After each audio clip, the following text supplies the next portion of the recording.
Seguramente en más de una ocasión te has encontrado en lugares donde se discute sobre la fe, se discute sobre la Biblia y te quedas sin palabras, te quedas con el deseo de decir, ¿y en dónde puedo informarme? ¿En dónde puedo aprender más acerca de ello? Te invito al programa ¿Cuál es la verdad?, en la cual vas a encontrar un espacio de aprendizaje, de crecimiento y sobre todo de un amor más profundo por tu iglesia y por el Señor Jesucristo.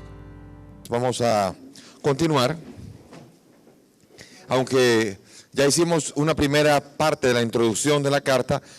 Rápidamente recordamos lo de la carta, una carta pastoral enviada a Filipos.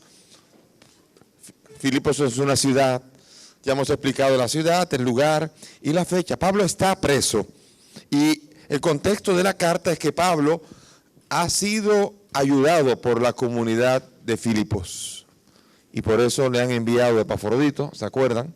El jovencito que se rajó, se enfermó, Pablo lo devolvió y con la devolución Pablo manda una carta de agradecimiento por toda la solidaridad que los filipenses han tenido con San Pablo. La carta es una carta amistosa, una carta que no tiene demasiado contenido doctrinal, solamente doctrinido, o sea, hay elementos de teología, pero más que una carta doctrinal es una carta pastoral donde está hablando a un apóstol que está en la cárcel y que está agradeciendo porque cada cosa que se hace para ayudar al apóstol y al que sirve al Señor ayuda al crecimiento del Evangelio y Pablo le queda siempre agradecido.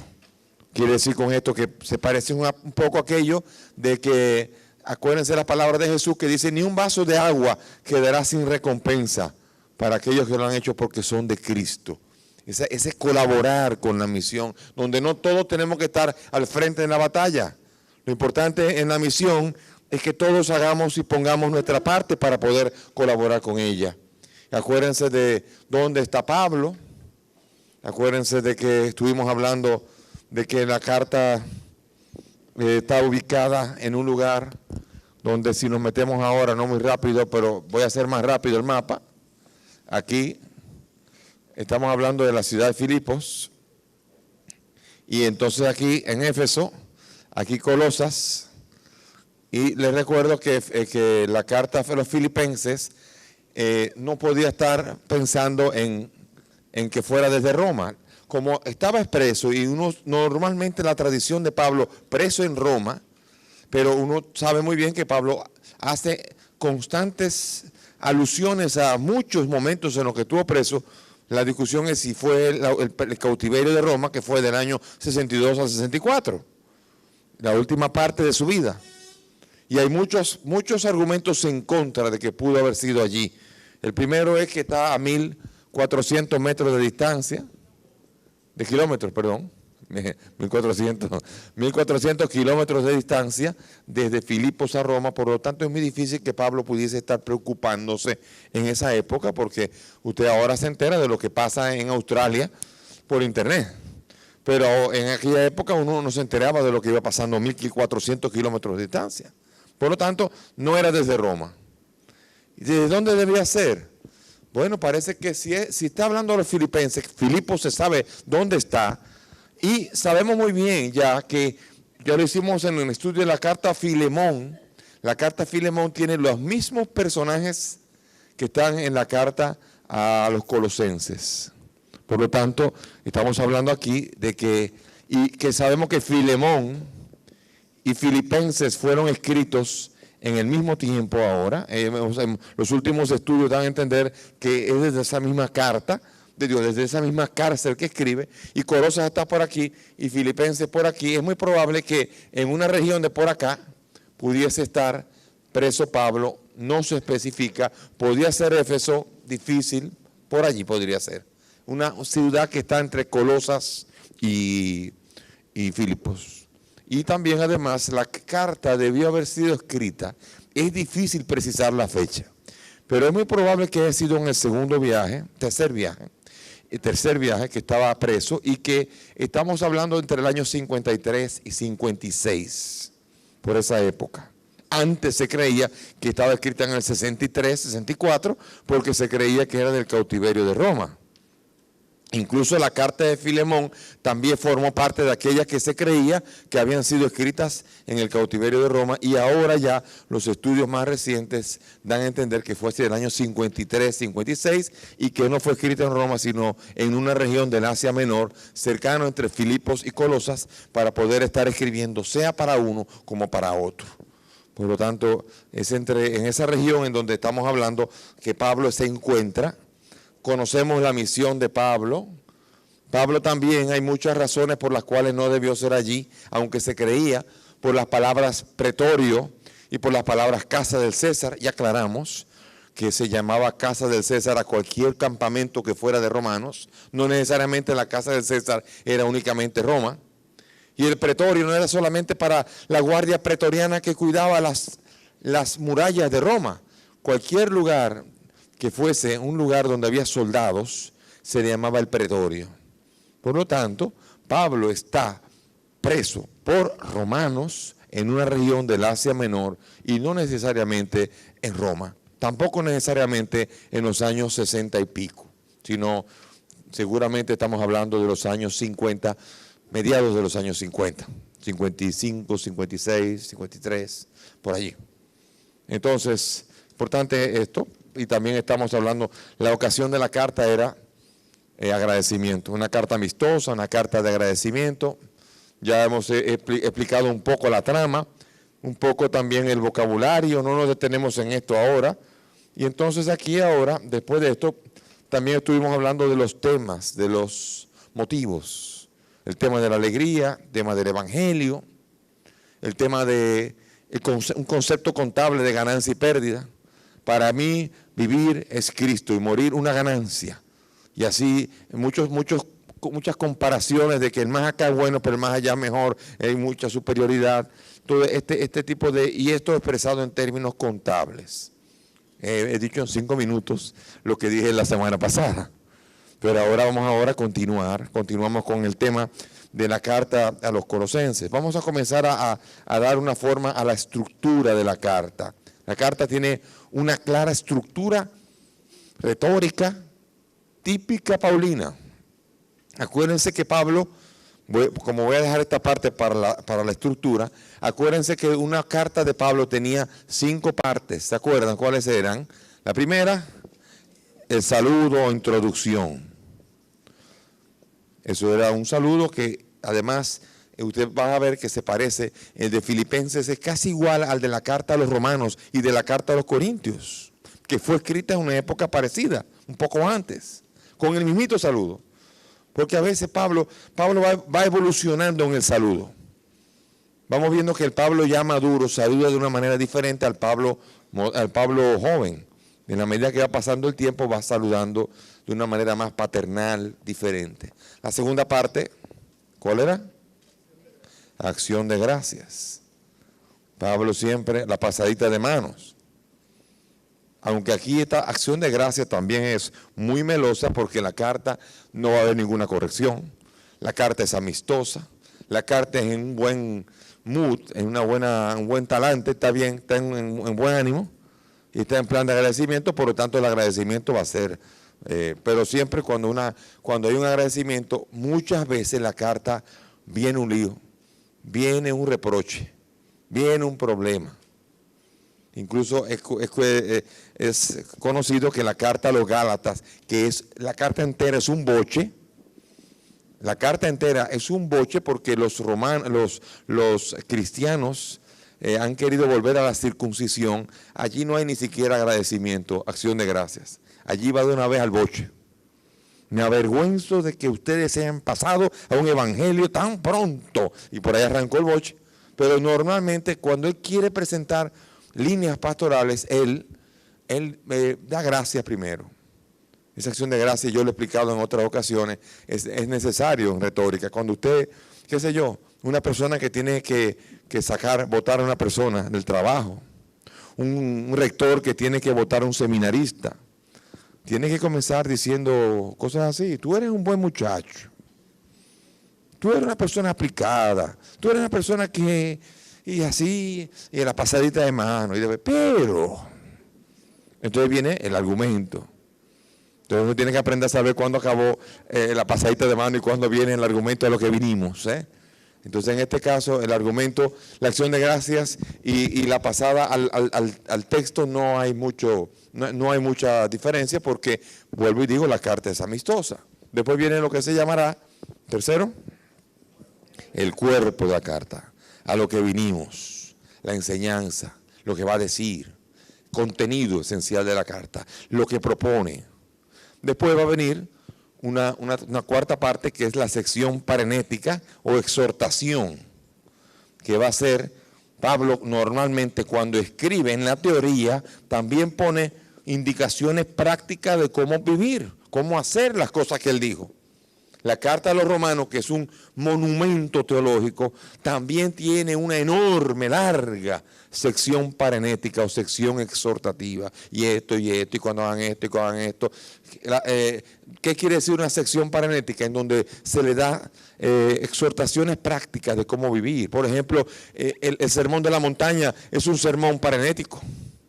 Y cuando recen de esta manera. Y cuando le den una bofetada en la mejilla, ponga la otra. Y cuando haga esto, y ore por el que le persigue. Y ame a sus enemigos. Todo el sermón de la montaña es una sección exhortativa. O sea, muchos elementos prácticos de cómo actuar. Eso se llama exhortar. La exhortación tiene que ver con la práctica. Y Pablo nunca deja en la teoría lo que está diciendo. Y quinto, la despedida. Un saludo final, despedida. O sea que esto es la estructura normal de una carta de Pablo y aquí la vamos a encontrar también en la carta a los Filipenses. Vamos a comenzar con el prólogo.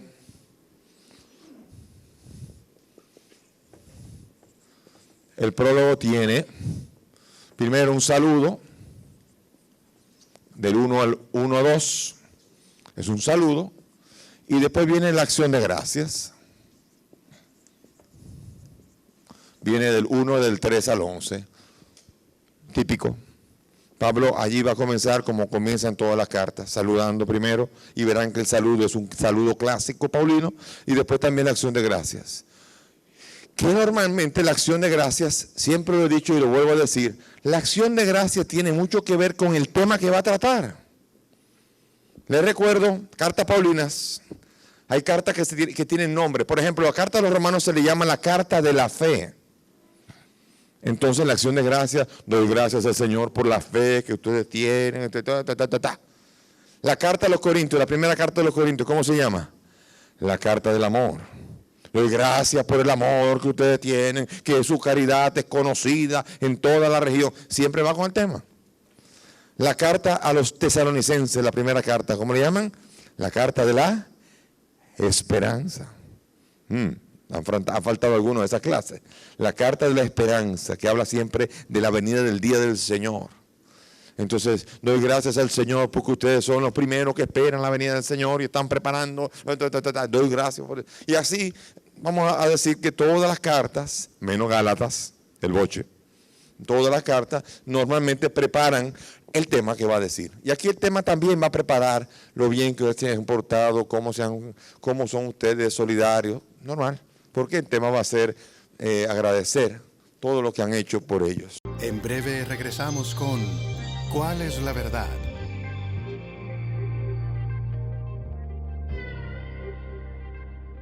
Vamos a seguir todavía con el cuerpo. En el cuerpo va a haber varios temas. Primero, segundo, vamos por el segundo porque para mí vivir es Cristo.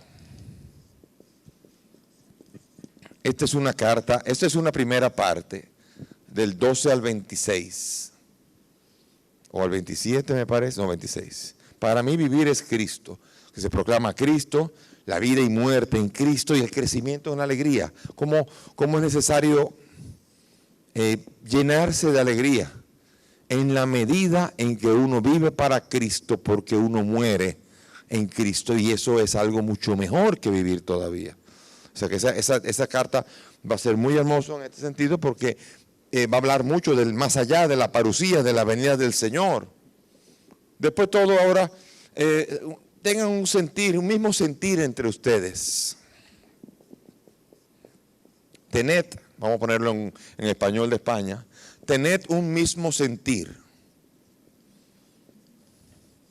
sea, estar unidos en una misma visión, en un mismo sentido, en un mismo camino. Y aquí va a ser del 1.27 al 2.18. Toda esta sección va a ser la invitación. Aquí es que va a estar el famoso himno cristológico. Tengan los mismos sentimientos que Cristo, el cual siendo de condición divina, y no se estimen superiores a los demás, sino que al contrario. O sea, está invitando mucho a no se devoren porque acabarán destrozándose. O sea que esta sección va a ser, Pablo, una invitación a que mantengan la unidad para que nunca acaben devorándose, nunca acaben destruyéndose. La Filipenses llegó a ser una ciudad muy importante, pero ahora mismo es una ciudad muy pequeña, y lo más grande que hay en Filipos es las ruinas de lo que fue aquella ciudad, que ya no tenía practicidad en cuanto a rutas de comercio ni nada por el estilo, pero era conocida la ciudad por las ruinas que tiene y sobre todo seguramente por la comunidad cristiana que debió haber allí, muy solidaria. Incluso con Pablo, que debió mandar a Epafrodito con ayuda material y con ayuda de todo tipo para sostener al apóstol Pablo. Después viene otra parte que es la de tengan estima a los apóstoles, amen tengan en estima a Timoteo y a Epafroditas. Y eso lo vamos a explicar por qué Pablo, yo creo que hablamos un poco de Epafroditas y por qué había que cuidarlo, porque Pablo, la comunidad de Filipenses pasó vergüenza con Epafroditas, lo quería matar. Pues después que lo mandan a él, seguramente estuvieron discerniendo, vamos a ver a quién mandamos a ayudar a Pablo. Va para allá y se enferma y tienen que devolverlo, lo quería matar. Y Pablo dice, no quiéranlo porque ese hombre arriesgó por ayudar al evangelio, así que no sean así. Y lo va a hacer sea con Epafroditas como con Timoteo. Timoteo va a jugar un papel muy importante en esta carta. El colaborador de Pablo va a ocupar una parte muy importante de la carta. Después, háganse mis imitadores. Ese es un único lugar donde hablan así. Normalmente, en el Nuevo, háganse mis imitadores.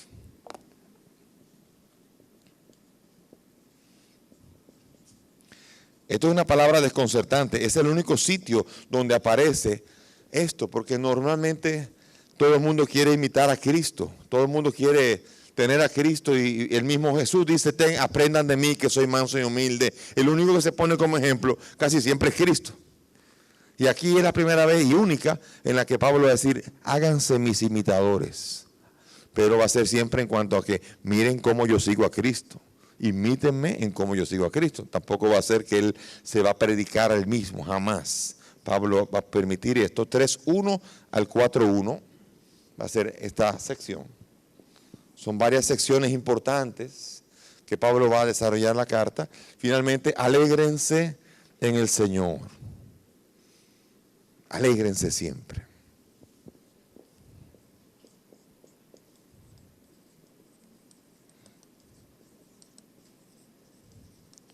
Como pueden ver aquí no hay una sección de teología grande, sino practicidad y vida de fe y unidad en la comunidad cristiana. 4.2 al 23. Aquí hay la última parte, hay unas exhortaciones.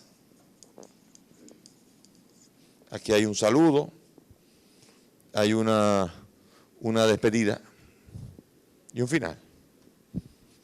O sea que esta última parte funge como esta parte que estamos hablando aquí. Y unas exhortaciones también. La sección parenética es corta. Pablo tiene poco que exhortar, porque de hecho, en realidad, la carta ha sido exhortación.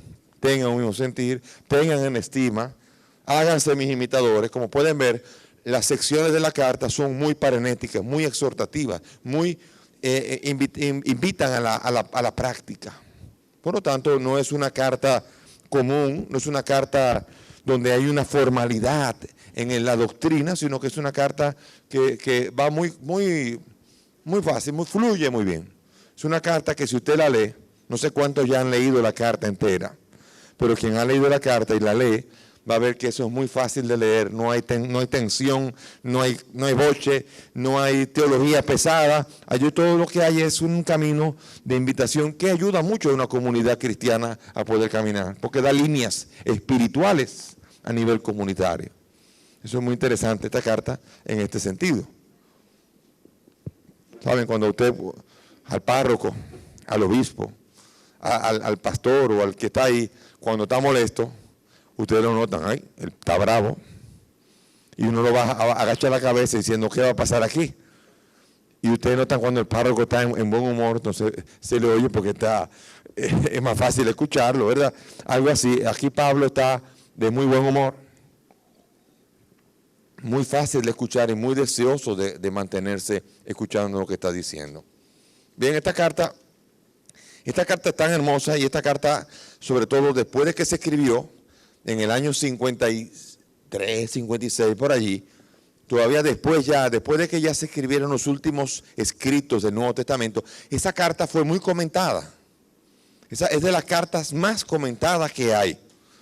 Muchas personas, muchos padres de la iglesia lo comentaron o por fragmentos, o lo comentaron completa la carta. Y no estoy hablando de autores del siglo XVII, XVIII, sino de los primeros siglos. Por ejemplo, San Juan Crisóstomo dejó una serie de homilías sobre las cartas paulinas, y entre ellas hay 15 de las homilías que comentan la carta a los filipenses. O sea, fíjense, Filipenses es pequeñita. Filipenses forma parte de es una cartita comparado con el cuerpo paulino entero. Sin embargo, 15 de las homilías de San Juan Crisóstomo, de todas las que tiene, todas se dice fueron comentando sobre la carta a los filipenses. También Severiano de Gávela en el siglo IV, también fragmentos que comentó. También Teodoro de Mopsuestia, que ustedes quizás no lo conocen, pero son autores que dejaron importantes comentarios en los primeros siglos, también del siglo V. Comentaristas que fueron claves entre San Agustín y Santo Tomás de Aquino, que son los grandes. Hubo algunos gigantes que también dejaron sus comentarios, son estos que están aquí, que son menos conocidos en el ambiente, pero que están allí. Teodoreto de Ciro también en el siglo V hizo un comentario, no muy largo, pero un comentario de la carta entera. Juan Damasceno, Focio de Constantinopla, etcétera, etcétera. En la Edad Media, antes de llegar a Santo Tomás de Aquino, Hugo de San Víctor, Pedro Lombardo, Tomás de Aquino entonces fue el que lo comentó, y también en la Reforma Protestante se comentó. O sea que fue una carta que nadie nunca dudó de su autenticidad, y que fue muy acogida, y que con mucha alegría la historia de la teología la comentó con fuerza, porque es una carta que respira mucho optimismo, respira mucho deseo de seguir leyendo, conmueve. Si usted lee la carta, hay momentos en donde conmueve. El himno cristológico que está en capítulo 2, versículos del 5 al 11, eso es solemne. Después lo vamos a ir viendo, pero ese himno es solemne. Ese abajamiento de Cristo que pasó por uno de tantos y que se sometió hasta la muerte y muerte de cruz. Y por eso Dios lo exaltó y le dio el nombre sobre todo nombre. De modo que al nombre de Jesús toda rodilla se doble, en el cielo, en la tierra, y toda lengua confiese que Jesús es el Señor, para la gloria de Dios Padre. Ese hermoso himno que quienes rezan el oficio divino y quienes leen, van a encontrar en ese oficio un itinerario que nos ayuda a nosotros también mucho. Y así muchos otros de los textos que a veces se usan mucho en los stickers de las calcomanías de los carros. Se usan mucho, pues frases como todo lo puedo en aquel que me fortalece. Ese es uno que gusta mucho. O sea que está lleno de fragmentos y de textos que son inspiradores, que son motivacionales, que incluso personas no cristianas les gusta por la motivación que produce. Yo conozco gente que utiliza ese, yo todo lo puedo en aquel que me fortalece, sin creer en Cristo y sin nada, porque suena como que tú sabes que hay una industria de la motivacional que está buscando que la gente tenga buena actitud en la vida y todo esto sin religión y sin nada, y utiliza incluso la carta a los Filipenses mucho porque es una carta muy positiva, es una carta que inspira y por esto alegra mucho.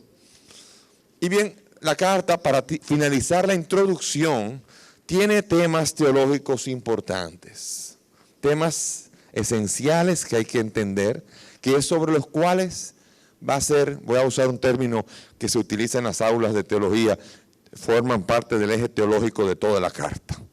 Vamos a decir así, son los temas que van recurrentes en toda la carta y que lo vamos a ir encontrando en la medida que vayamos leyendo el texto, vamos a irlo encontrando constantemente en cada uno de los capítulos. Uno de ellos, la acción del Padre. En pocas cartas, y fíjense que vuelvo y digo, es pequeña, en pocas cartas Pablo habla del Padre. Doy gracias al Padre, mi Dios. O sea, Pablo dice, mi Dios, que en algunos lugares lo usa, pero el Padre, que el Padre envió, que el Padre tenía ese plan, el Padre por aquí, el Padre por allá. Por tanto, todo lo que es la historia, todo lo que es la salvación, viene a ser una acción del Padre. El Padre es llamado en todos los lugares el Padre del cielo, el Padre de Jesucristo. Y entonces es el que tiene el plan. El Padre es el que tiene el plan. Incluso en un momento determinado, cuando en 1.12, una de las principales tesis de la carta, va a decir, sepan que todas las tribulaciones que me han sucedido son para bien del avance del Evangelio, porque son acción de Dios Padre. O sea que el Padre permite, es una especie como de ajedrecista que va haciendo que todo concluya para bien, que todo vaya desarrollándose para bien. Incluso las cosas que parecen malas son buenas, porque sirven para la expansión del Evangelio y todo por el estilo. Pablo tiene una lectura muy hermosa de los problemas que tiene. Ojalá nosotros pudiésemos también aprender de Pablo a entender que incluso el atrabanco que tuvimos es para bendición de Dios. Y Dios tiene su tiempo, y Dios tiene su ritmo, y Dios tiene sus propósitos, no los nuestros. Entonces, por esto, la acción del Padre es esencial para entender la carta a los Filipenses, porque Pablo está preso, porque el Padre lo quiere para bendecir a todos los que están en el pretorio, a todos los romanos que tienen presos, y para producir solidaridad entre los que son de Filipos. Los de Filipos están ayudando, entonces dice, hasta mis problemas han suscitado generosidad. Qué bueno que el Padre sabía muy bien eso y mi cárcel sirvió para que los filipenses sacaran lo mejor de sí. Qué lindo que incluso en los acontecimientos negativos Pablo está sacando lo positivo que tiene. Por eso es una carta muy hermosa, muy agradable de leer y es muy agradable de estudiar. En breve regresamos con ¿Cuál es la verdad?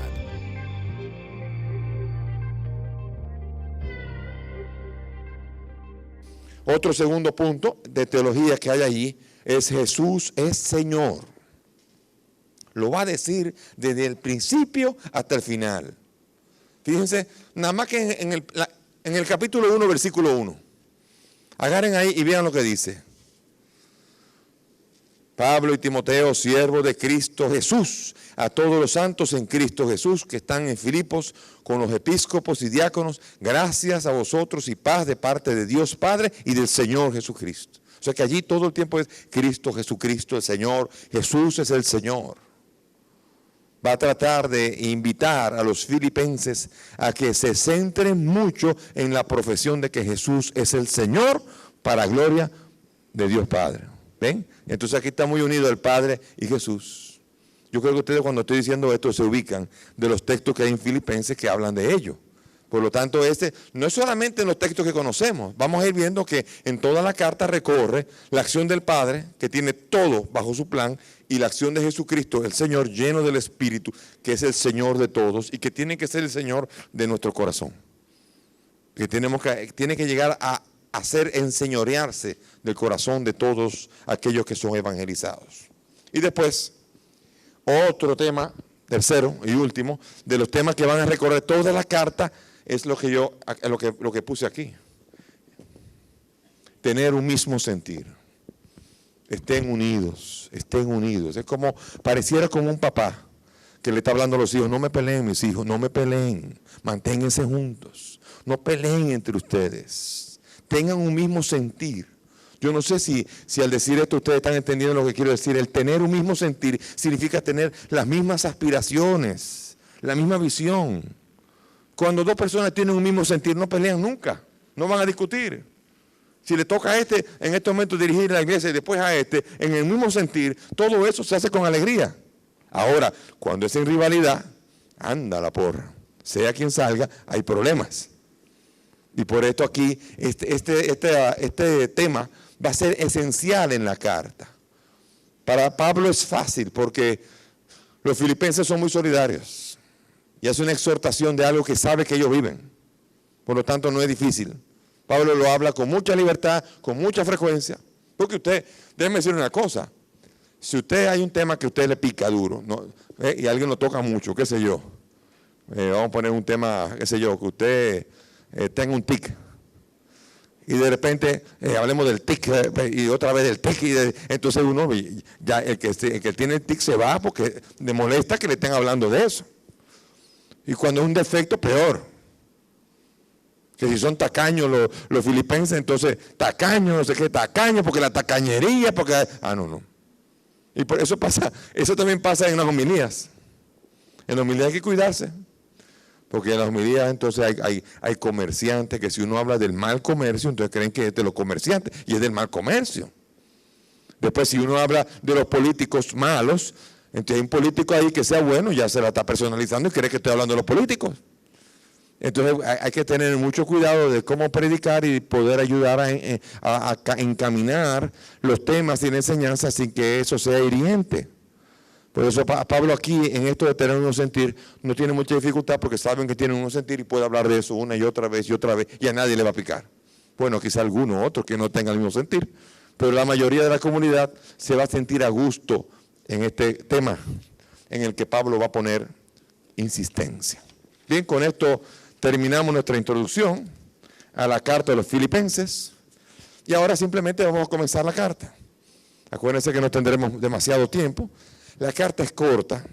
Me voy a detener bastante sobre todo en la primera parte, pero después de que acabemos la acción de gracia va a ir rápido. Va a ir rápido porque los temas son, como pueden ver, muy aleccionadores. Ellos hablan por sí solos, pero aquí es importante detenerse. Y por esto hoy vamos ahora a detenernos un poco sobre el saludo, cómo saluda, quiénes están metidos en el medio, a quién se dirige y todo esto. ¿Ven? Así que vamos a comenzar a abrir nuestra carta. Les recuerdo que las cartas de San Pablo están ordenadas en orden de tamaño. Por lo tanto, Filipenses forma parte de un tamaño más o menos medio, más grande que Colosenses, más grande que los Tesalonicenses 1 y 2. Pero es más pequeña que Efesios, más pequeña que Primera y Segunda de Corintios, más pequeña que Romanos, más pequeña que Gálatas. O sea que Filipenses, cuando usted busque en las cartas de San Pablo, está en el medio más o menos. Es como una especie de tamaño promedio. Esta es la carta de los Filipenses. Vamos a entonces a iniciar con el saludo. Les recuerdo que hay un saludo, los primeros 2 versículos, y después una acción de gracias que vamos a estudiar en el día de hoy. Pablo y Timoteo, siervos de Cristo Jesús, a todos los santos en Cristo Jesús que están en Filipos, con los episcopos y diáconos, gracia a vosotros y paz de parte de Dios nuestro Padre y del Señor Jesús. Aquí bello, aquí hay un esquema tripartito. Interesante, el saludo tiene el esquema clásico del saludo que se hace solemne. Saben que también lo saluda así el Santo Padre cuando hace una carta apostólica. Nosotros no siempre saludamos así, con esa solemnidad. Nosotros tenemos, querido Juan, te escribo esto porque de una vez arranca uno. Pero aquí hay un saludo que quiere involucrar a todos los que está escribiendo. Entonces está el remitente, los destinatarios y está también Saludo entonces. Esto es lo que está aquí. El esquema está remitente. ¿Quién escribe? Están los destinatarios. ¿A quién escribe? Y entonces está el contenido del saludo.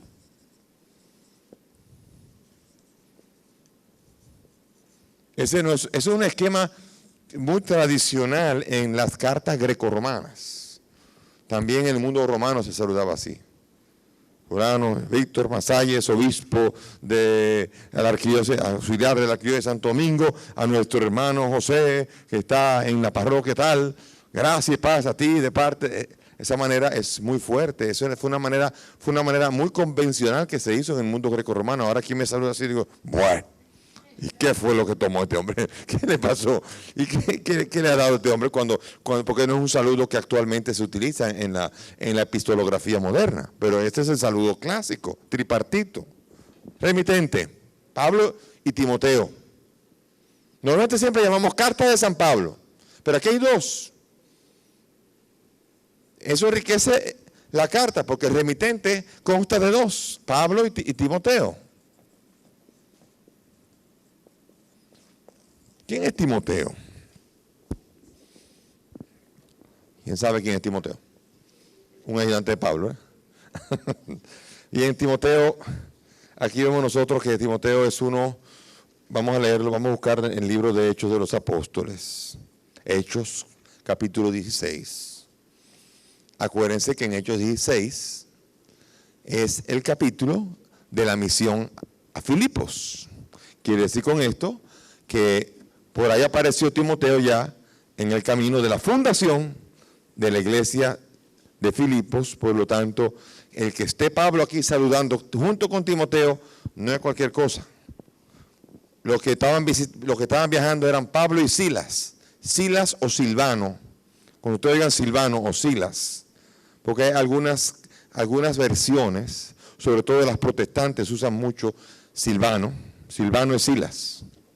Entonces Pablo y Silas estaban haciendo el segundo viaje. Capítulo 16. Y en el capítulo 16, yo estoy diciendo que yo no he llegado. En el capítulo 16 de la carta, del libro a los Filipenses. Muchas gracias, veo que están atentos. Como diría, dije, el Chapulín Colorado, lo hice intencionalmente para saber eso. Capítulo 16 dice aquí, 16:1. Llegó también a Derbe y Listra. Había allí un discípulo llamado Timoteo. Apareció Timoteo aquí. Hijo de una mujer judía creyente y de padre griego. Interesante. Quiere decir con esto que si es un padre griego, la mujer judía tenía que someterse a la enseñanza del papá. Pero aquí parece que la mujer, la judía, le metía por abajo la enseñanza creyente. No era pagano, era sensible a la predicación de la buena nueva conectada con el Israel que también normalmente predicaba Pablo. Recuerdo que Pablo siempre predicaba comenzando por Abraham, Isaac, Jacob, y todos los judíos decían, amén, me gusta eso, me gusta. Y acaban, Jesucristo, Jesucristo. A ese no lo había oído, Jesucristo. Pero ya se conectaron con Abraham, Isaac, Moisés, toda esa gente, y después, claro, después conectar con Jesucristo es el último que ha llegado. Nos estamos enterando. Entonces es una buena noticia, es mejor noticia cuando usted sabe todas las buenas noticias que vienen de Abraham, Isaac, Jacob, David, toda esta gente, y después usted predica a Cristo y dice, es una nueva noticia, una buena nueva, un evangelium, buena noticia, una nueva noticia. Y entonces Cristo viene a ser otro más dentro de la lista de la carta, de la lista de los héroes, famosa de la carta, ¿se acuerdan la carta de los hebreos? De la famosa lista de los héroes de la fe. Cristo es la plenitud, la palabra última. Aquí también. Él le predicó, dice, una mujer creyente, padre judío, los hermanos de Listra e Iconio daban de él muy buen testimonio. O sea que vivía dentro de la iglesia de las regiones de Listra e Iconio. Allí tenía fama, buen testimonio, creyente. Ya había aceptado, parece, el camino cristiano. Y miren lo que pasó. Pablo quiso que se viniera con él. Se lo llevó. Parece que hubo un clic. Pablo entendió que ese podía ser un colaborador suyo. Y andaba con Silas. Silas ayudó menos después, pero se encontró con alguien que iba a ser su colaborador. Y eso lo vamos a ver después, cuando Pablo va a escribir que lo dejaron solo, y ahí está Timoteo, y además el famoso, ¿se acuerdan? El que no quiso saber, Juan Marcos, al que porque se rajó en el primer viaje lo repagiló también. Y él va a hablar de que me hicieron mucho daño Rufo, Alejandro y pero Timoteo, Marcos, esos son los míos. Lo importante en la colaboración no es quién comienza bien, es quién permanece en la colaboración. Como también Jesús pide, permanezcan en mí. No se metan en mí. La colaboración en el Evangelio tiene que ser de manera constante. Y aquí Pablo acaba de encontrar a uno de los que va a ser hasta el final su gran compañero. Quiso llevárselo con él. Le tomó y le circuncidó a causa de los judíos que había por aquellos lugares, pues todos sabían que su padre era griego. Aquí hay un pleito. Aquí, si hubiese estado con Pablo, allí hubo, claro, Pablo estaba novato. Pero Pablo se acuerdan que era el primero que no quería que se circuncidaran. Ya Pablo cuando ha caminado en la fe dice, no hace falta la circuncisión porque eso es la alianza con Abraham y eso no es nada, es la fe en Cristo. Y también se enfogona con Pedro porque en una tiene que aparentar que está judaizando y dice, porque había gente allí para aparentar. Para que cuando se viera, pareciera aparentar. Y no es así, pero bueno, Pablo está novato, Pablo va a entenderlo después, todo lo que es la importancia de la gratuidad, de la gracia. Pero por ahora lo circuncidó y se lo llevó. En breve regresamos con ¿Cuál es la verdad?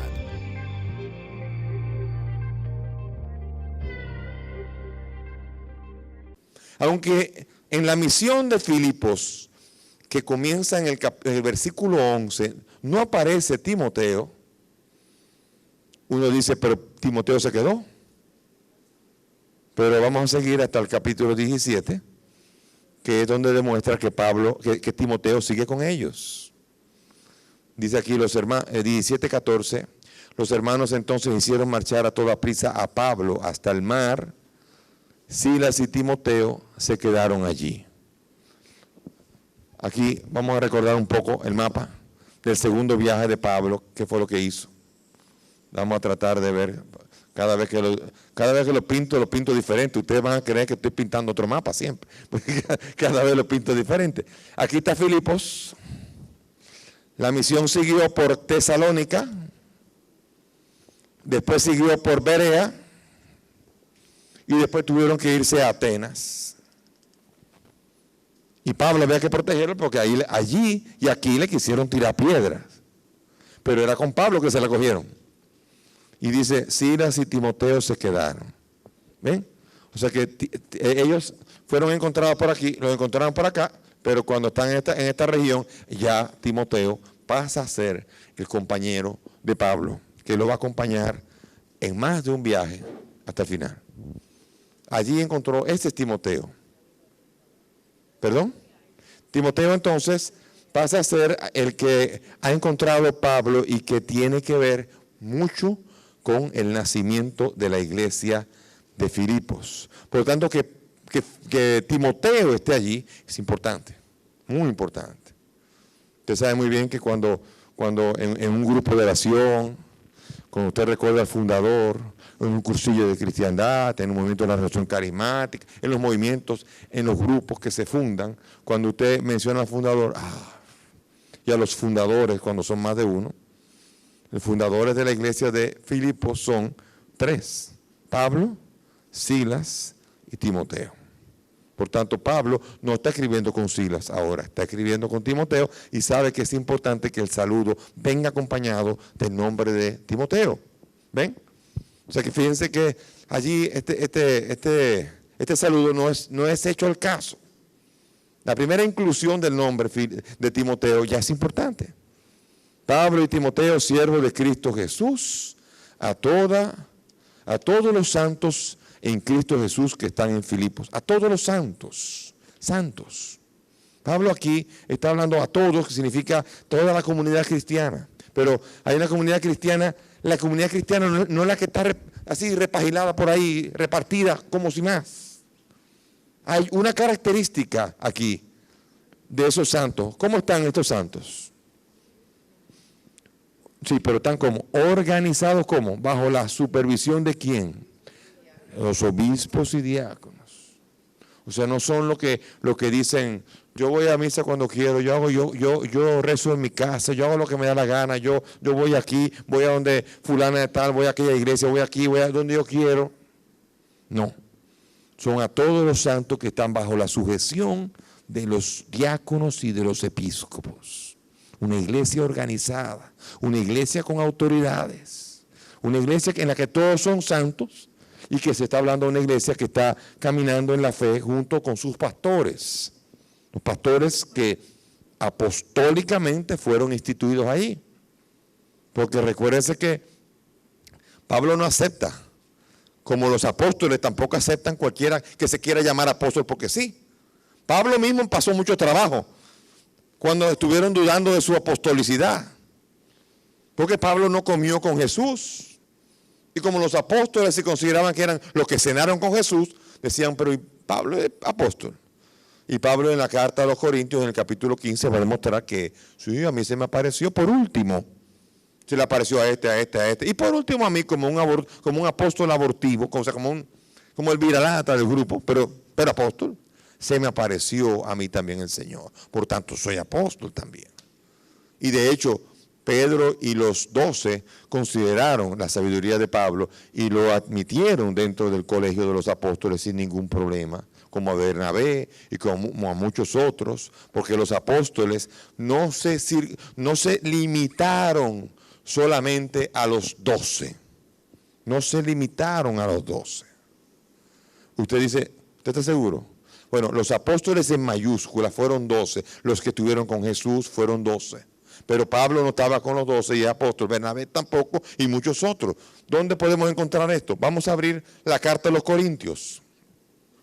En la carta a los Corintios se nos presenta a nosotros carismas en el capítulo 12.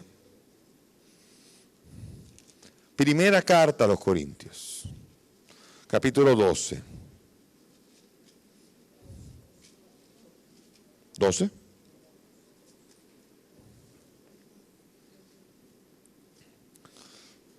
Vamos a ver capítulo 12, versículo 27, para que entiendan el término apóstol, que primero comenzó con los 12.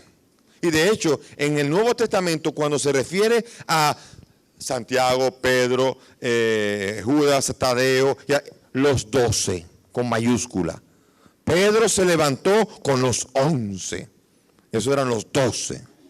Esos eran los apóstoles por antonomasia. Pero miren aquí, por ejemplo, cuando Pablo va a hablar de carismas en el capítulo 12, versículo 27, vamos a leer. Dice aquí, ahora bien, ustedes son el cuerpo de Cristo y sus miembros, cada uno por su parte. Y así lo dispuso Dios en la iglesia, primeramente como apóstoles, en segundo lugar como profetas, en tercer lugar como maestros, luego los milagros, luego el don de las curaciones, de asistencia, de gobierno, diversidad de lenguas. ¿Acaso todos son apóstoles? ¿O todos son profetas? Ahí me quedo. ¿Acaso todos son apóstoles? Si apóstoles solamente los que estuvieron con Jesús, ahí no hay ni uno. ¿Por qué, por ejemplo, se pone a preguntar esto para humillar? Porque el apóstol es un carisma que se va prolongando con el tiempo. Va a haber apóstoles. Claro, se les va a ir cambiando el nombre. Los episcopos se van a ir asociando con la continuidad de los apóstoles, que son los que gobiernan la iglesia. De eso no cabe la menor duda. Y de ahí viene el concepto de que los obispos son los sucesores de los apóstoles. ¿Acaso todos son apóstoles? No, pero hay apóstoles. O si no, por eso es que en muchas iglesias de la Reforma entienden que los apóstoles acabaron en el siglo I cuando se murieron todos. Claro, los 12 sí. Los 12 sí acabaron ahí porque se murieron por muerte y no natural, lo mataron a todos. Pero los apóstoles continúan ese carisma en todos aquellos que gobiernan la iglesia, en el episcopo. Por eso no hay problema con que Pablo diga, ¿acaso todos son apóstoles? ¿Acaso todos curan? ¿Acaso todos? Porque se pone a poner ejemplo de todos menos de alguien que no existe. Si no existieran los apóstoles, Pablo no estaría echándole en cara un carisma que no existe ya. Si de repente ya han muerto todos y no hay apóstoles, porque apóstoles se reduce solamente a los 12 que estuvieron cenando con el Señor. ¿Me entienden? No sé si me estoy dando a entender. Por eso el término apóstol se extendió, se expandió. Pero no cualquiera se puede llamar apóstol. No es cualquiera. Y vemos nosotros que nadie puede denominarse apóstol si no es porque una sucesión de apóstoles lo ha constituido como tal. Por ejemplo, Matías. No sé si se acuerdan que Matías es el nombre del que tomó el lugar de Judas. Después de que muere Judas, dice, vamos a ver, vamos a elegir otro para que... Ese no lo eligió Jesús. Ese lo eligieron ¿quién? El colegio de los apóstoles. Eligió a otro que se llamaba Matías y lo reincorporó y lo hizo, lo constituyó apóstol. ¿Ven? Por tanto, otra prueba para dar a entender que no es solamente aquellos que cenaron con el Señor los que son apóstoles, aunque esos sean los apóstoles primeros, los que dieron el testimonio, los testigos de la resurrección de Cristo y por los cuales sigue habiendo apóstoles en la iglesia. Porque siguen siendo los de ahora sucesores de aquellos. Nunca nadie le va a quitar la primacía a los 12 apóstoles que estuvieron con Jesús. Pero el apostolado, el carisma del apostolado no se ha detenido con la muerte del último de los apóstoles que comieron con el Señor. Bien, destinatarios, a los santos que están organizados. Y dice, gracias a ustedes y paz de parte de Dios nuestro Padre y del Señor Jesús. Aquí se pide los bienes, todos los bienes de salvación que vienen por medio del Padre que nos entrega Jesús. Gracias de parte de Dios Padre y del Señor, puestos en un mismo nivel. Jesús, el Señor y el Dios Padre. Porque miren, en griego la palabra Kyrios, que es Señor, no se le puede poner al lado de alguien, uno dice Dios y los hombres. Pero nadie puede decir Dios y Cristo el Señor si no está dando a entender que Cristo es igual que el Padre. Aquí está reconociendo una igual dignidad entre el Padre y Cristo. También Cristo se abrogó esa condición cuando Felipe le pregunta en la última cena, le dice, ¿quién me ha visto a mí? He visto al Padre, porque el Padre y yo somos una misma cosa. Pablo lo cree y por eso saluda así. Saluda gracia y paz de parte. ¿De quién viene la gracia? ¿Del Padre o de Cristo? De los dos. Porque los dos son los autores de la gracia, porque los dos participan de la naturaleza divina. La gracia viene solo de Dios. Y si dice gracia de parte del Padre y de Jesús, está también diciendo que Jesús forma parte de la fuente de la gracia divina. Y nadie puede ser fuente de gracia divina si no es Dios. ¿Ven? O sea que aquí hay una exaltación de Jesús desde el mismo saludo. Y como les dije a ustedes, va a recorrer constantemente a través de toda la Biblia que Jesús es el Señor, que Jesús es el Kyrios, que Jesús es Dios, que Jesús es igual que el Padre, que Jesús negó su condición divina para hacerse hombre, para morir, pero para volverla a recuperar otra vez. Y que Él existía desde el principio. Esta es una de las cartas más bellas, que desde el principio, años 50 y pico, ya dice que Jesús estaba con el Padre antes. Les recuerdo que el primer evangelio se escribió, Marcos no hablaba demasiado de esto. El evangelio que habló de esto fue Juan, que fue en los años 90, que dijo, Padre, glorifícame con la gloria que yo tenía contigo antes de que el mundo fuese. Es un tema importante que quiero mencionar, solo se llama la preexistencia del verbo. El verbo Cristo era preexistente a todas las cosas. Las cosas fueron creadas por Él y para Él. Juan, vamos a abrir Juan rápidamente porque estamos ya terminando la hora, pero en el capítulo 1 de Juan, en esa exaltación a Cristo, verbo, Dice, en el principio era la palabra y la palabra estaba con Dios y la palabra era Dios. Todo se hizo por ella. ¿Por quién? Por la palabra. ¿Quién es la palabra? Cristo, que después lo va a decir con nombre y apellido, que es Cristo. Todo se hizo por ella y sin ella no se hizo nada de cuanto existe. Preexistente.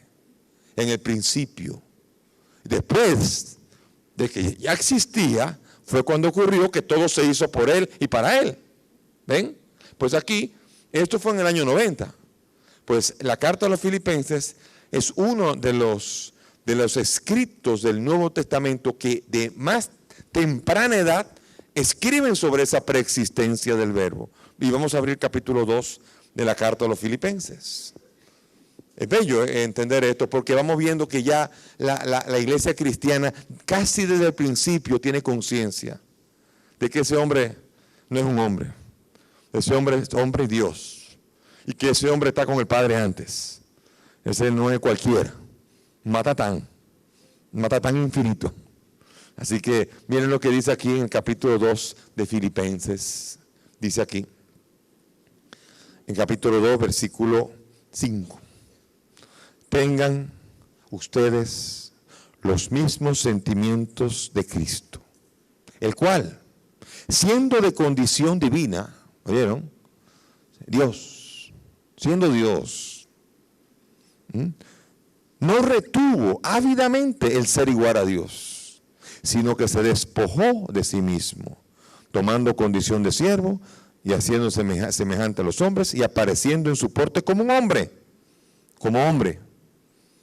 Y entonces se humilló hasta la muerte y muerte de cruz, por lo cual Dios lo exaltó y le otorgó el nombre que está sobre todo nombre, para que al nombre de Jesús toda rodilla se doble en los cielos, en la tierra y en los abismos, y toda lengua confiese que Cristo Jesús es el Señor, para gloria de Dios Padre. Qué belleza.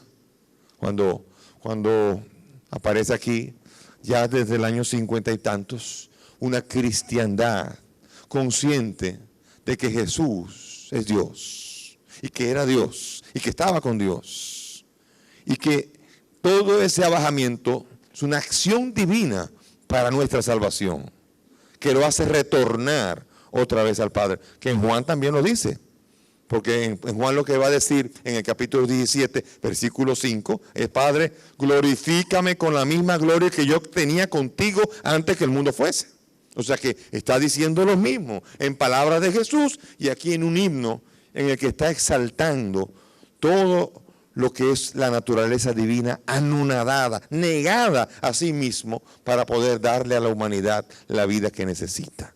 Así que demos gracias al Señor por este saludo, que es un saludo sublime, es un saludo cristológico y eclesiológico. O sea, aquí va a haber dos marcas claras, dos líneas de acción que van a marcar la carta. La carta es profundamente cristológica.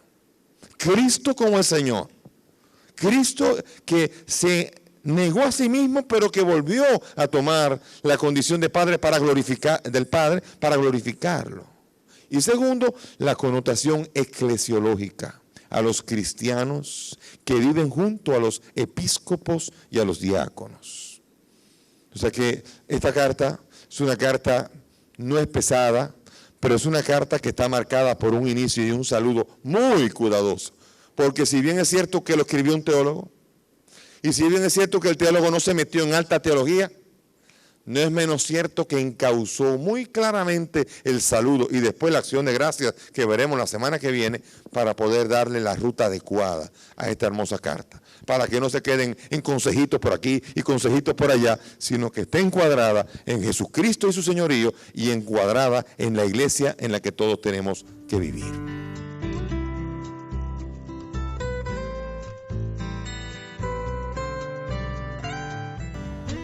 No te pierdas la próxima entrega de ¿Cuál es la verdad?